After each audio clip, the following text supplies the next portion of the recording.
इच्छते कीर्ति चापि भूतानि कीर्तिं चापि भूतानि कथिष्यन्ति ते अव्यया कथयिष्यन्ति ते व्यया भावितस्य चाकीर्तिं सम्भावितस्य च कीर्तिर् मरणादतिरिच्यते मरणादतिरिच्यते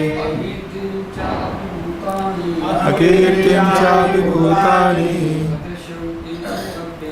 कथयिष्यन्ति ते व्यया सम्भावितस्य च कीर्तिर् मरणादतिरिच्यते। माताजी अकीर्तिं चापि भूतानि कथयिष्यन्ति ते व्यया सम्भावितस्य च कीर्तिर्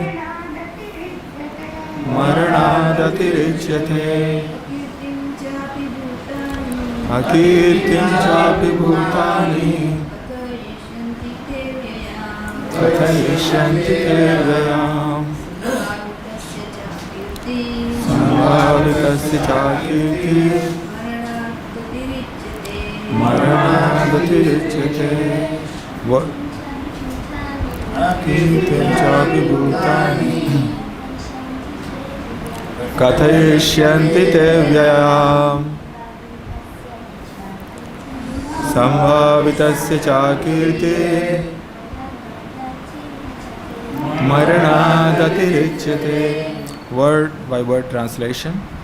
Akirtim, infamy. Cha, also. Api, over and above.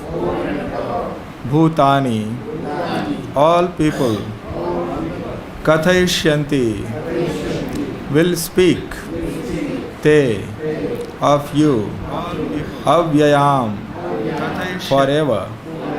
Sambhavitasya, for a respectable man. Cha, also. Akirtihi, ill fame. Maranat, than death. Atirichyate, becomes more. Translation and purport by Srila Prabhupada.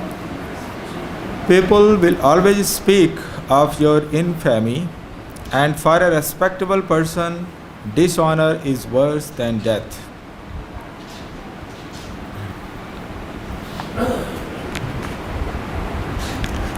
Purport. Both as friend and philosopher to Arjuna, Lord Krishna now gives his final judgment regarding Arjuna's refusal to fight. The Lord says, Arjuna, if you leave the battlefield before the battle even begins, people will call you a coward. And if you think that people may call you bad names, but that you will save your life by fleeing the battlefield, then my advice is that you would do better to die in the battle. For a respectable man like you, ill fame is worse than death. So you should not flee for fear of your life. Better to die in the battle. That will save you from the ill fame of misusing my friendship and from losing your prestige in society. So the final judgment of the Lord was for Arjuna to die in the battle and not withdraw. Om Ajnanatimirandasya Jnananjanashalakaya Chakshurunmilitam Yena Tasmai Shri Gurave Namaha Shri Chaitanya Manobhishtam Sthapitam Yena Bhutale Swayam Rupa Katamayam Dadati Swapadantikam Vandeham Shri Guru Shri Yuta Padakamalam Shri Gurun Vaishnavamsya Shri Rupam Sagrijatam Sahagana Raghunathanvitam Tam Sajivam Sadvaitam Savadhutam Parijana Sahitam Krishna Chaitanya Devam Shri Radha Krishna Padan Sahagana Lalita Shri Vishakhanvitamsya He Krishna Karuna Sindhu Dinabandhu Jagatpate Gopesh गोपिकान्त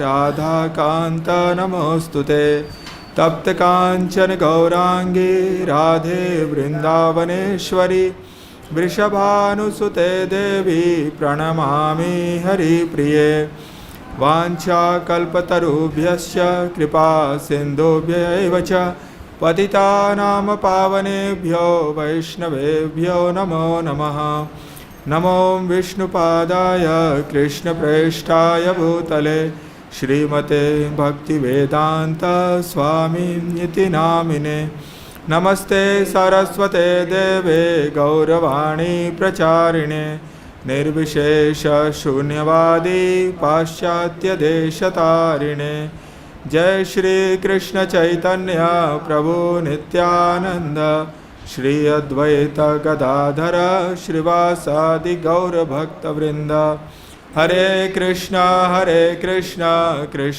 Krishna Hare Hare Hare Ram Ram Ram Hare Hare Hare Krishna.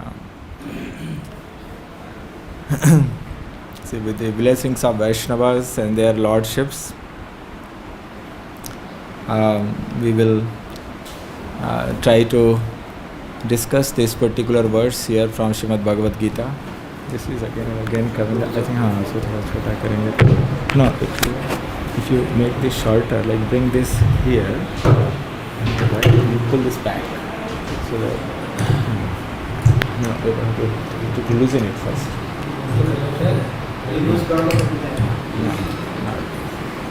Now it will be better.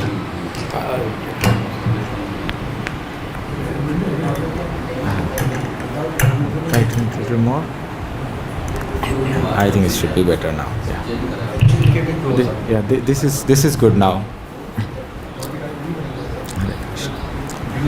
So here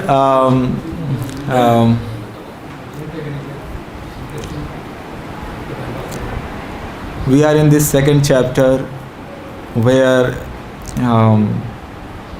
this particular verse is being spoken by whom? Lord Krishna. To whom? To Arjuna. And where? On the battlefield of Kurukshetra. So, as we have heard earlier, in the first chapter, when Arjuna observed the armies and then he was overtaken with grief and he was unable to fight, and then he asked a few questions or gave his logic for not fighting the battle. And one of the arguments that Arjuna gave was that this killing is going to be a very sinful act, and we all will be, we will be incurring so much sin if we continue this fight. And that is verse number 36, I think. Verse number 36 in the first chapter, where it says, Papameva shraye dasmat hatvaitana tatayinah tasma narha vayam hantum dhart rashtran sabandhavan swajanam hi katham hatva sukhinah syama madhava. Sin will overcome us if we slay such aggressors. Therefore, it is not proper for us to kill the sons of Dhritarashtra and our friends. What should we gain, O Krishna, husband of the goddess of fortune? And how could we be happy by killing our own kinsman? And he continues the same in the next verse as well. So in these 2-3 verses, he puts forth his argument for not fighting based on this particular act being very sinful. So here Krishna is answering that particular he is kind of defeating that argument in this section of Bhagavad Gita. But prior to this, what he did first is he explained the basics on which Krishna's argument is to be understood. So what is the basis? The first thing that Lord discussed in almost 20 verses from verse number 11 till 30th is the whole science of the body and soul. What is soul and what is body? What are the symptoms of soul? We are not this body. When the body is slain, the soul is not slain, soul is immortal. All these things in very detail he explained. And from verse number 31st, continues for 5-6 verse, almost 38 till 38. In these 8 verses, he answers this particular question of why Arjuna should continue to fight, and that is actually, if he does not do so, then he will be incurring sin. It's basically the other way around. He puts it, the whole thing, argument in the other way around. That by not fighting you will incur sin. And how he goes with his answer is in the previous verse, which was discussed yesterday. He says that if, however, you do not perform your religious duty of fighting, then you will certainly incur sins for neglecting your duties and thus lose your reputation as a fighter. So here this verse starts with Akirtim chapi bhutani kathayasyanti te vyayam. Bhutani means all these people in the world. Kathayasyanti, they will speak. What will they speak? Te akirtim, your infamy. They will speak of your infamy. What kind of infamy? Avyayam. Not just 1 or 2 times. Forever. For all times to come, they will become infamous. So here the word starts akirtim cha api. Cha api means also. Akirtim and akirtim also. So when it says also, it means there must be something else also, which must have been said earlier. So what are the 2 things that will happen if you don't fight? So one which explained in the previous verse, and in this verse he continues, says, so this verse is akirti, that is infamy, and second, if you don't fight, you will incur sin, which was in the previous verse. So one thing that will happen is that you will incur sin by not fighting, but second thing, you will also incur infamy, you will become infamous. All these people who hold you in high esteem, they consider you as a very great personality, very respectable person.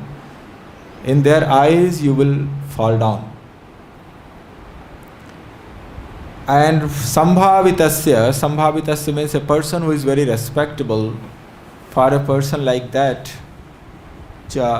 akirtim maranad atirichyate. Akirti, infamy, is worse than death. For someone who is very respectable, it's better that he dies rather than become infamous. So, what we will do, we will look at what kind of, how was Arjuna so famous? If someone is very famous, then only he is going to become infamous. If a person is not known to anybody, is unknown person, it doesn't matter for that person. So that we will look at why Krishna is bringing this particular point, because Arjuna was not an ordinary person. He was very well known, not only in his family of Pandavas and Kauravas. He was well known throughout the world. And not only throughout the world, he was well known and very respected even among the demigods. He was actually the son of Lord Indra. He is the real father of Arjuna. So we will look at a few episodes from the whole history of Arjuna's, which describes how famous he was. So when Maharaj Yudhishthir wanted to perform this Rajasuya Yajna in Indraprastha, when the kingdom was divided in two parts and Hastinapur was kept for Kauravas, Dhritarashtra and Duryodhana, and Pandavas were given a place known as Khandavaprastha, which later they converted it to Indraprastha, and they built it very nicely. And in order to perform this Rajasuya Yajna, a lot of wealth was required. So Maharaj Yudhishthir sent Arjuna to bring wealth. That is why he is also called Dhananjaya.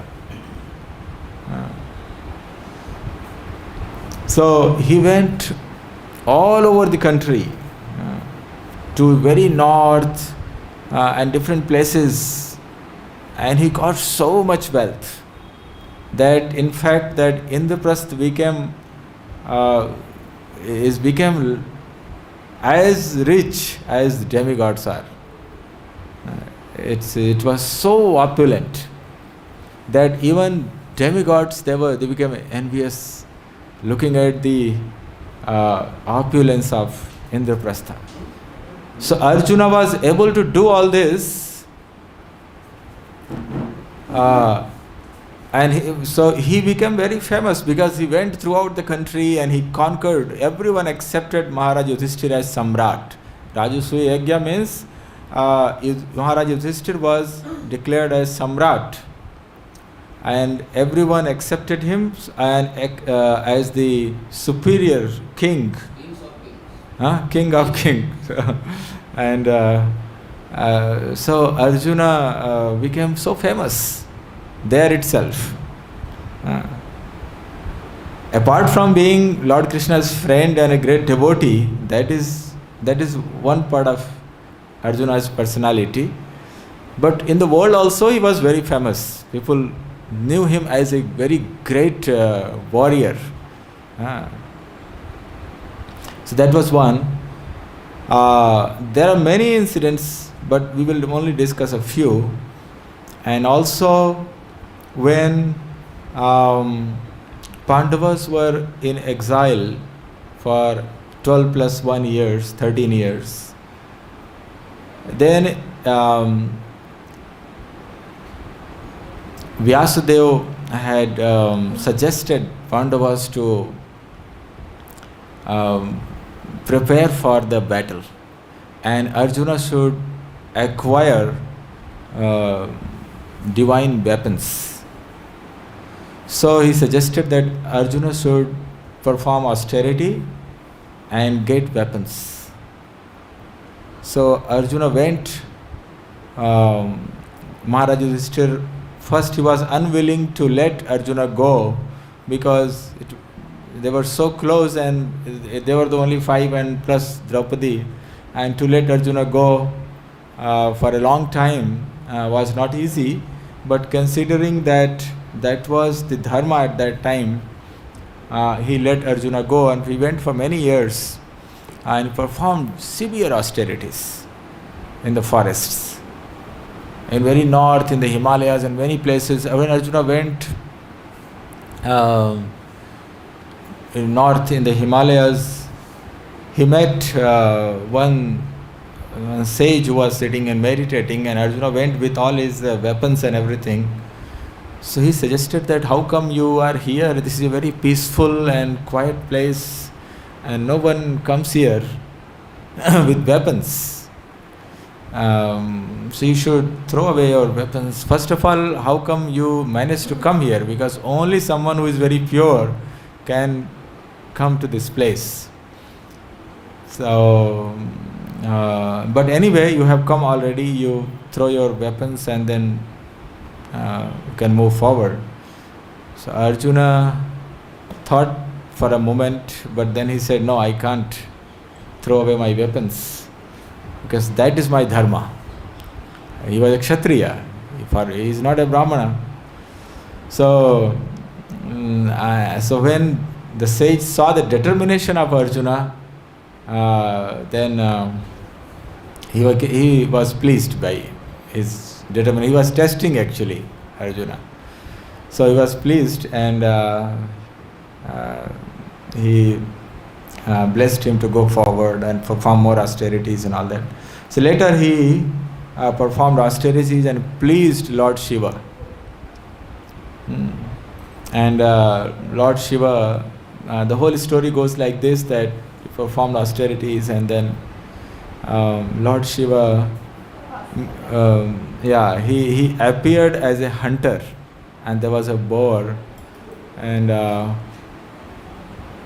that hunter also shot an arrow, and Arjuna also shot an arrow, and both hit the boar at the same time, and both started claiming that this belongs to me. And that was a situation which was created by Lord Shiva to test Arjuna. And after that, then they had a fight, because who will claim this boar? So there was a fight, and Arjuna fought so brilliantly, that Lord Shiva was very pleased. And finally he appeared in his original form, and he blessed him and gave his Pashupatastra. Arjuna also performed austerities and got so many other weapons from many other demigods. Lord Indra and many other demigods gave, because he was the son of Lord Indra anyway. So Indra was very pleased. And all demigods, they wanted these all asuras to be killed, because they always cause disturbance. So they blessed Arjuna, because they knew that they are so devotees and they are saintly people actually. So they blessed and they gave so many weapons. So in this way, Arjuna was very respected and honored even by demigods. So he had so much of glorious past there.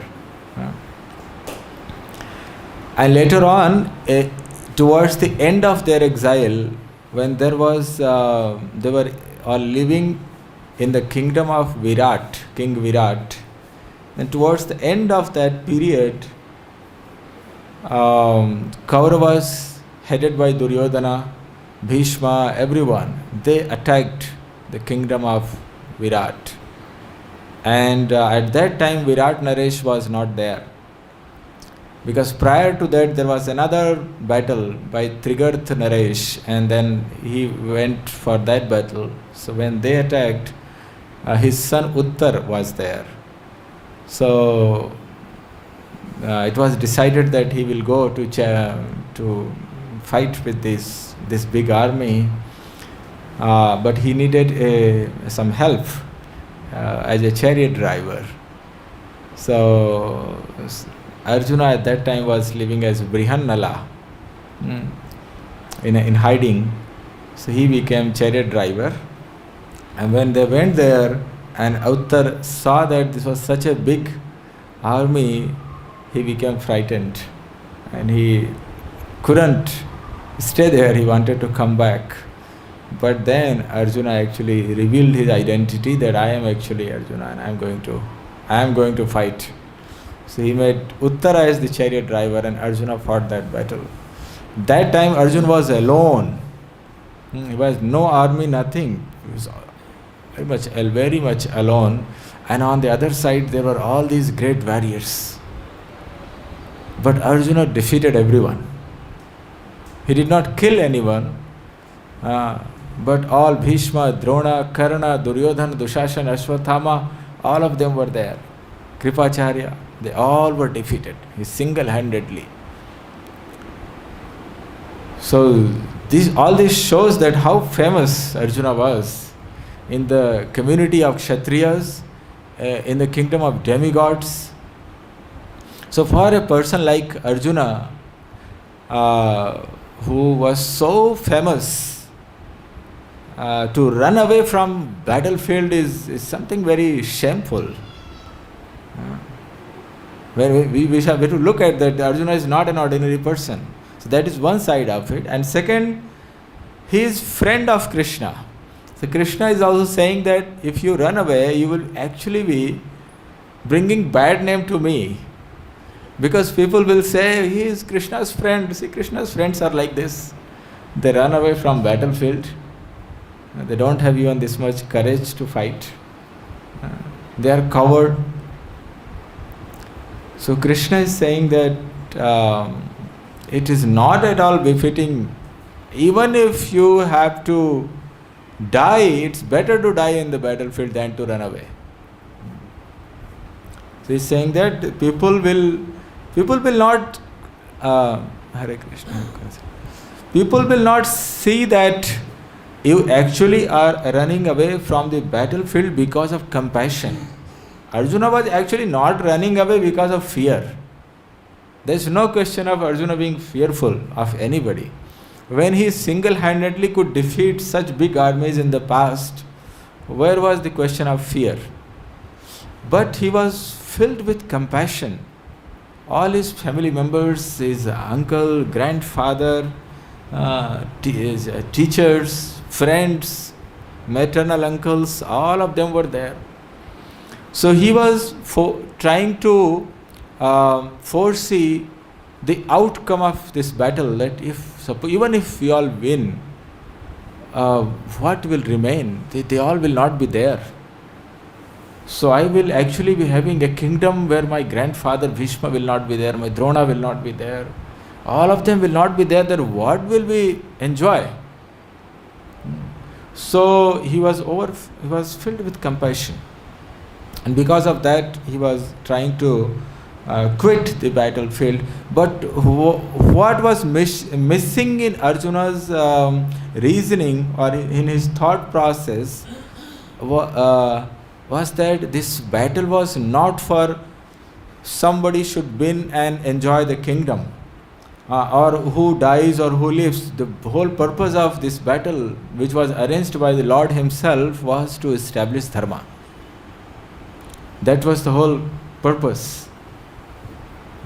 The Lord descends to this world actually dharma sansthapanarthaya sambhavami yuge yuge. She had orchestrated this whole thing to annihilate the demons and establish and protect the sadhus, the saintly persons. And because all those who sided with Duryodhana, even if they were wonderful, great people, but because they sided with Duryodhana, they could not protect dharma. They were not in a position to protect dharma like Bhishma Dev, although he is one of the Mahajanas, so dear to Lord Krishna. But if he is siding with Duryodhana, then he will not be in a position to protect the religious principles in the country.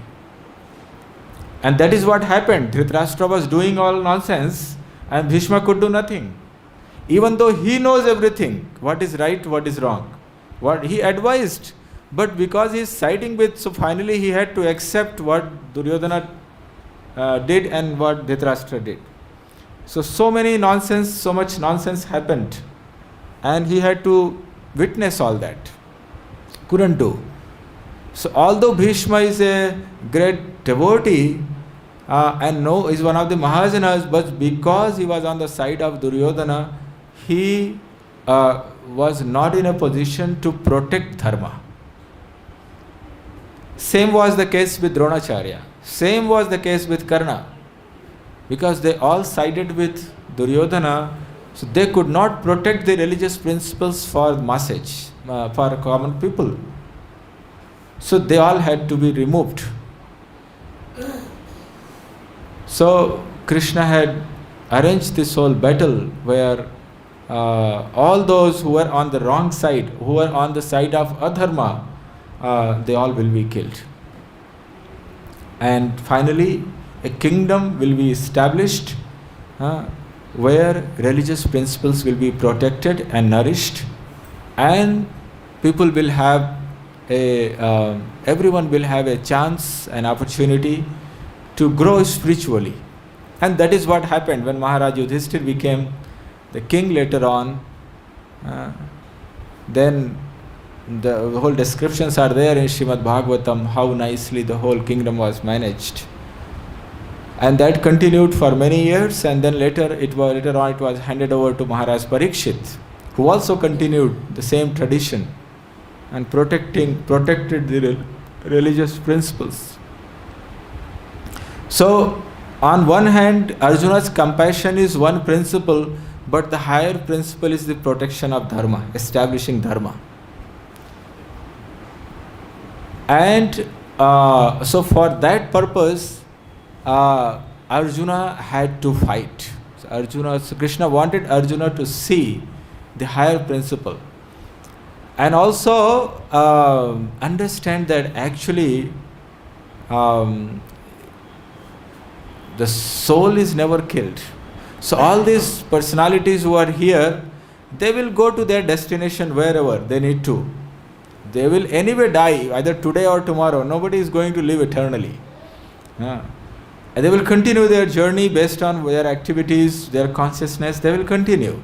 So these principles you have to see, and Krishna wanted Arjuna to see that principle and then act based on that. So for the a lower principle of material compassion, Arjuna should not neglect the higher principle of protecting dharma and performing his duty as a Kshatriya.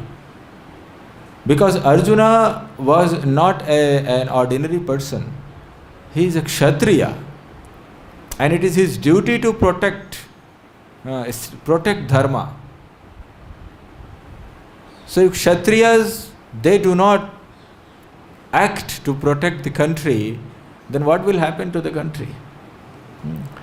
So Srila Prabhupada in earlier verses he writes that non-violence could be a diplomacy in politics. It can't be a principle. If the king or rulers, they become non-violent, what will happen? We see in the world what is happening nowadays. One country attacks another country, they fight this. India all the time, China, Pakistan, they are there. Everywhere you see, not only India. At borders, so many places. Fights, Middle East, all the time something going on. Now in Europe, Russia, Ukraine fighting. So there is no question of being non-violent. For king, they have a duty to protect, and when they have a duty to protect the citizens, they have a duty to protect the kingdom, then violence is required sometimes. So, although it is non-violence is a very high principle, but at the same time, where it should be applied and where should not be applied, that thing should be understood properly. So, for a higher purpose of establishing dharma, the Kshatriyas must use violence if needed. So this is where Krishna is giving these arguments to Arjuna that actually if you do not fight, then you will be incurring sin. Why? Because you are neglecting your duty. What is actually sin? Sin is when we fail to perform our prescribed duties. That is sin.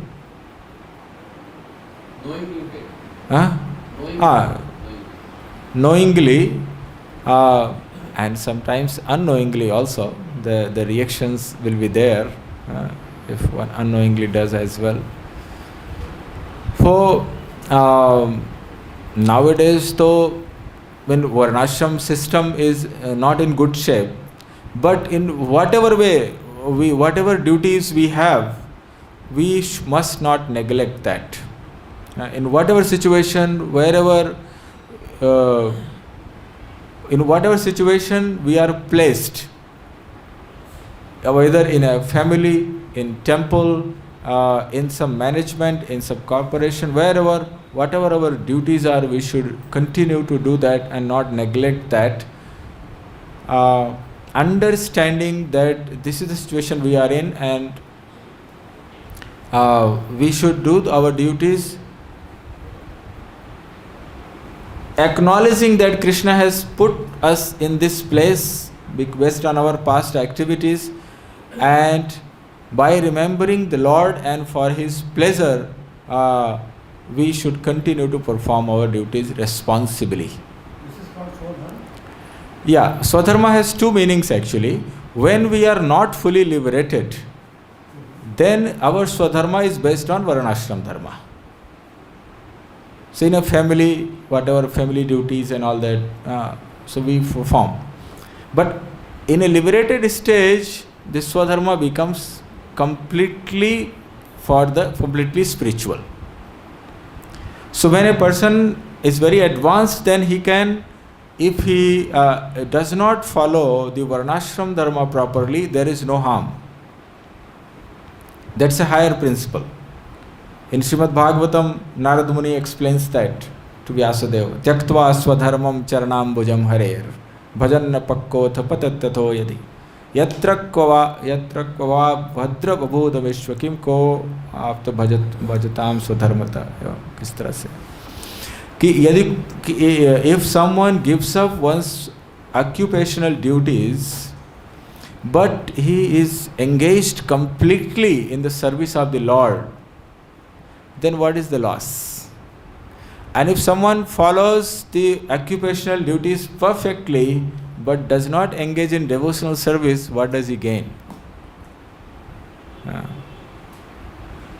So the purpose of performing our occupational duties or Varnashram Dharma is finally to awaken attraction for the service of the Lord. That is also mentioned. Samsiddhir haritoshanam. The purpose of Varnashram Dharma is to satisfy the Lord, to please the Lord. So we should continue to perform in whatever responsibility we have taken for the service of the Lord properly, so that we develop attraction for the Lord. If we are neglectful, then that is not going to please the Lord. So these things are not so straightforward, because it all depends on case to case, but the general principle is that one should continue to perform one's occupational duties till the point one is engaged in a higher service of the Lord. So only for a higher cause a lower engagement can be given up. Unless and until we have a higher cause, higher purpose means more towards the service of the Lord, direct service of the Lord, then till that time lower principles should not be given up. So when a person is completely fixed and absorbed in the service of the Lord, then if there is some deficiency in his Varnashram occupational duties, there is no harm. But if one is not fixed in his devotional service and still neglects his occupational duties also, then that will become sinful actually. So, so here in the purport, finally, he says, Prabhupada says that the final judgment of the Lord was for Arjuna to die in the battle and not run away from it. So for Arjuna, it was Krishna would be pleased if Arjuna continues to fight. And actually here the fight was not for Arjuna's benefit. Krishna wanted this to happen because he wanted to use Arjuna as an instrument. So he wanted Arjuna to understand that you are just an instrument in the hands of the Lord, in his hand. So you fight for me. There's nothing for you to gain or lose. And if you fight for me, I will be very pleased. Because Lord wanted to establish a kingdom where religious principles will be protected. And that could only happen when Maharaj Yudhishthir would be king. When Duryodhana is king, religious principles could not be protected. Even though he was taking care of his citizens, Duryodhana was also taking care of his citizens. People were doing their businesses, people were engaged in various activities, there was no deficiency, all those things were fine. But the religious principles were not protected. So the spiritual growth of the citizens, that was checked. And that is the main purpose of this whole existence. That people should be given opportunity to progress spiritually. And this is the duty of a king or ruler. To facilitate, to provide that facility so that citizens can nicely progress spiritually. And that will only happen if the rulers themselves, they understand this goal of life. If they don't understand, then they will facilitate things which are for sense gratification. And that is what is happening in the world today. Almost all rulers, they do not have this understanding of the real goal of life. For them, only material prosperity, economic development,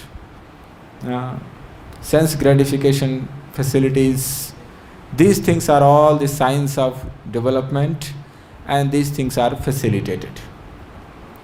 The very rarely, very few sometimes have some sense of protecting religious principles, but majority don't. And that is why the world is gradually moving towards materialism. More and more and more, it's going deeper and deeper towards a materialistic lifestyle. It's already, well, everywhere it's like that only. So that may look nice from outside, that there are nice facilities, comforts and this and that, litter and glitter and all that. But ultimately, what is the benefit? This is all for that body which is going to die.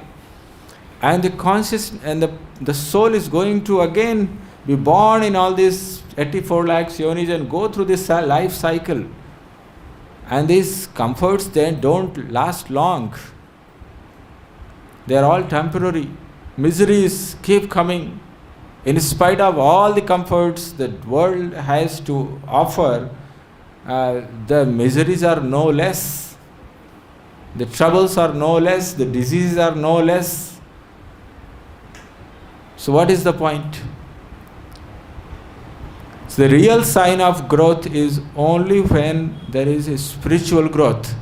When the soul understands that we are part and parcel of the Supreme Lord. We are eternally His servant. And we have a loving relationship with the Lord. And we have to revive our relationship with the Lord. So only when we are inspired in this direction, only when there are facilities in the world to promote such things, just like our International Society for Krishna Consciousness. All over the world is centers, the temples, the communities, the devotees. They are providing these facilities. So ideally these facilities should be provided by the king. And that is what Yudhishthir Maharaj, Parikshit Maharaj and they all used to do. So in absence of those facilities, the only hope is the devotees who themselves are practicing and providing opportunities for others to progress on this path, because this is the only hope for peaceful existence in this world. Otherwise, there will always be conflicts, miseries, fights. There is no other solution. No other. There will be so many meetings, resolutions. What that statement is there, but ultimately no solution. So this is what happens. So Krishna is here telling Arjuna that you are so famous in the whole creation, on earthly planet, in your kingdom, not only in your kingdom, you are in the whole world, you are so famous. You are famous in the heavenly kingdom. And if you run away from the battlefield, it will look so bad. It looks so bad. And not only it will look so bad for you, it will look so bad for me also. Krishna is saying. Because people will also see that, oh, he is Krishna's friend. What kind of friend he is? So that way we should also understand that as devotees, all of us have a great responsibility to conduct ourselves in such a way that people appreciate Krishna and people develop a favorable attitude towards devotional life. So we should not do any we should not engage in any activity that would bring ill fame to our society of devotees or International Society for Krishna Consciousness and Krishna and our whole Guru Parampara. It's a great responsibility for us to act very properly as per devotional principles. We should not act in a way that people may criticize or speak ill of the process of devotional service or about Krishna. So that way we should act always. Basically, essentially the thing is that we should always try to act in such a way that is pleasing to Krishna, that is pleasing to him.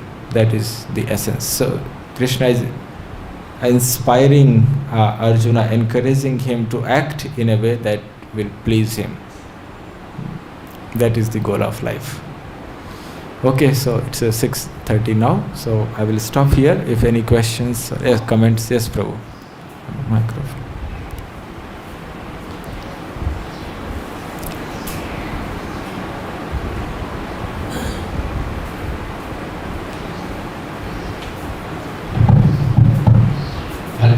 Yes. Prabhu, as you were giving the example of Arjuna, seeing his relatives and this one, he was very much compassionate and he did not want to fight.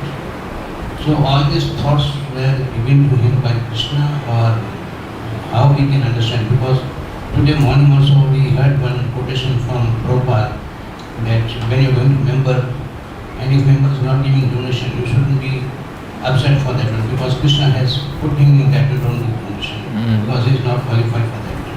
So what do you speak about this? So in the case of Prabhuji's question is, Arjuna at the beginning of the battle, he was filled with compassion, and basically material compassion, not spiritual compassion. So he was filled with this material compassion for his family members. So whether this was this kind of compassion came in Arjuna's heart because of Krishna's desire, or Arjuna himself thought that way, how to understand this? That is the question.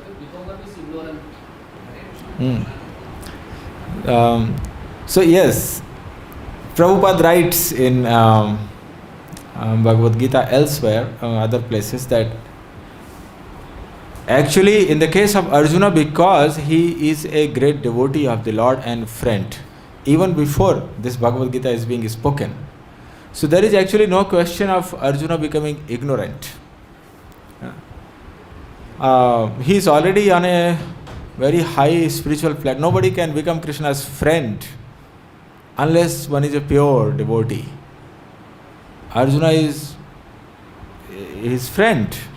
They used to play together, talk together, joke together, eat together, sleep together. All the time they used to spend, so they were so close. So for someone to be able to someone who is in that relationship with the Lord can never become ignorant. So in the case of Arjuna, yes, actually Krishna wanted to give this message of Bhagavad Gita to the whole world. So he needed someone who can be the right recipient through whom this can be given. So by Krishna's will, Arjuna was put in that situation. But when we are understanding, we should also see that people in this world think that way, the way Arjuna was thinking. People have material compassion, material thoughts and all that. Because that is the way Krishna Arjuna asks questions and Krishna answers. And through this way, the whole Bhagavad Gita comes out for the benefit of humanity. Similar situation with Parikshit Maharaj, when he was cursed by Parikshit Maharaj is pure devotee, great personality. There is no question of he committing an act like garlanding a sage with a dead snake. But because by the will of the Lord, divine arrangement of the Lord, he wanted him to renounce the whole kingdom and go to the bank of Ganga where he will hear from Shukadeva Goswami. Srimad Bhagavatam was to come. So for that purpose, Parikshit Maharaj was put in that situation. But through that we see how Parikshit Maharaj acted in the whole episode of his being cursed and all that in a very great way. Similarly, Arjuna also, although he is thinking materially, but what he does, he accepts that he is confused and he takes full shelter of Krishna. So similarly, in this way, in this world, when we are confused, we don't know, and that is where everybody is, we must take shelter of a great devotee. So that is how, through the medium of Arjuna, Krishna is teaching all of us. That is how we should understand. Yeah. All right. Any? Yes, bro. So, Guruji, also Narnarayan Rishi now is Arjuna. Yeah.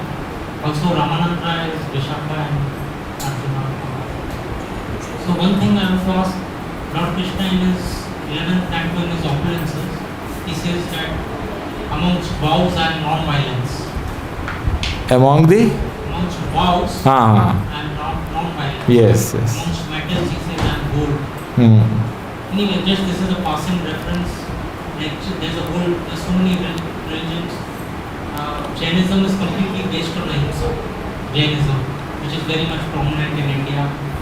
But when Lord Chaitanya traveled during his time, then the CC that he converted many Jains, Buddhists to the Vaishnavism. So, anyway, it's just a passing reference. If you can say anything about that. What is your question? I just mentioned that how Krishna says that. Yes, amongst many things, Krishna says, I am this, I am that. Basically, the meaning is that all the great things that we see in this world, wherever we see opulence of any kind, something very special, very attractive, that is because of Krishna's special energy. Everything is Krishna's divine energy. So that is how we should look at it. Also, one thing I want to ask, when Arjuna was coming back from Dwarka, he noticed the Romans, and then he was defeated by some ignoble coward men. So how should it be relate in our life with our defeat? Krishna took, he said that which astounded the demigods, that power was taken away. Arjuna himself says that. So then how can we relate our failures in our life? We always expect Krishna's empowerment and blessings to be with us. But Arjuna, although it may appear that Arjuna was defeated when Krishna left, Arjuna was defeated by common people. But what is finally a failure and what is finally a success? Ultimately, the success is if we remain under the shelter of Krishna, we are successful. No matter externally we win or we lose, that is not the real criteria. Arjuna, whether before that incident or after this incident, he remained under the shelter of Krishna. Whether he was defeated or not defeated, when he won the whole battle, then also he is under the shelter of Krishna. When he lost it, then also he is under the shelter of Krishna. That is the real success. So no, you see, victory and defeat, they all will come and go. But what is more important is that we should always recognize that we are humble servants of Krishna. So if we remain in that mood, we maintain that consciousness, then we are actually successful. So otherwise externally we may win so many things, but we don't become devotees, we are not under Krishna's shelter, we are actually losers. So Arjuna in one sense never lost then. He is always under Krishna's shelter.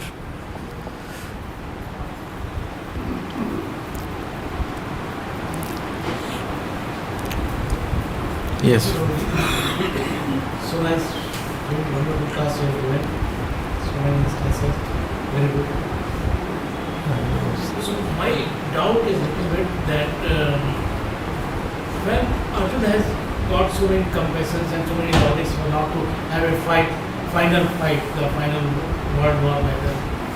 And why he was not having that doubt, the same doubt when he was having a fight with Uttara, with Virat armies on behalf of Uttara, on behalf of Virat.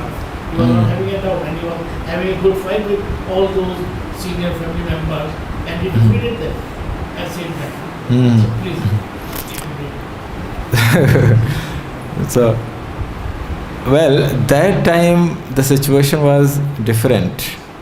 He was fighting on behalf of them. That was not his battle. In that battlefield, he just defeated them. He did not kill all these great personalities. And whether he will kill them or lose them or win them, he has a fight, good fight, and he won. The result is he won the fight and he defeated all those relatives. Whether he killed or not, that is a separate thing. My query is, Yes. You can say that it is all Lord's will. Yeah, in one sense, that is what I said earlier, that Arjuna was put in that situation by the will of the Lord. It's because Krishna. You can stop, everything is solved. If Lord's will is there, Yes. then there is no query, no question, nothing like that. Lord's will, that's what will. Lord, because Krishna actually wanted to reveal this message of Bhagavad Gita, so he put Arjuna in that situation there, where he could then ask a question and then Krishna could reveal this message. And also it also shows the because that battle was not as big as this one. The consequences of this battle, that is what Arjuna is foreseeing, that what will happen after this. Because this battle, so many are going to be killed. They will be finished from the face of the earth. So many widows will be there, so many. Afterthoughts. That's, What is what? He fought on behalf of Virat, Uttara. It is my Yes. reasoning. So just thought process. So what happens when, see, also there is one thing, people will say that Arjuna, to become the king, he killed so many people. So Maharaj Yudhishthira later on was filled with remorse that because to make me king, so many people were killed. So he's also thinking that for me to become the king, I have to kill so many people. There he was not for that purpose. There he was there to protect only. He was just protecting the kingdom of Virat Maharaj because he was grateful to them. That's what he did. He just protected their kingdom. The whole purpose and the results, they are different in that fight. You see, sometimes for our own sake we may not be interested to do something, but for someone else we may do. So that is one way to look at it. Second, of course, in this case, there is a special arrangement by Krishna also. There is a different situation. For own sake, he is Yes. friend, and to protect the army of the country of Virat, he has fight. So that way we should look at it. That makes sense. Thank you. All right, so we will end here. Shrimad Bhagavad Gita की जय, श्री प्रभुपाद की जय, अनंत कोटि वैष्णव वृंद की जय. Thank you very much. Hare Krishna. Hare Krishna.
Protection is gone. And surplus is not the definitely If we misuse our limited independence, that is a going option. If we don't misuse it, then freedom comes to our body and surrender to freedom has to be surrendered. That's how this is very strong. misusing independence is the expansion of the first act. On my desire. We have to act under the instruction of God or Guru Maharaj and Sita Acharya. Misuse of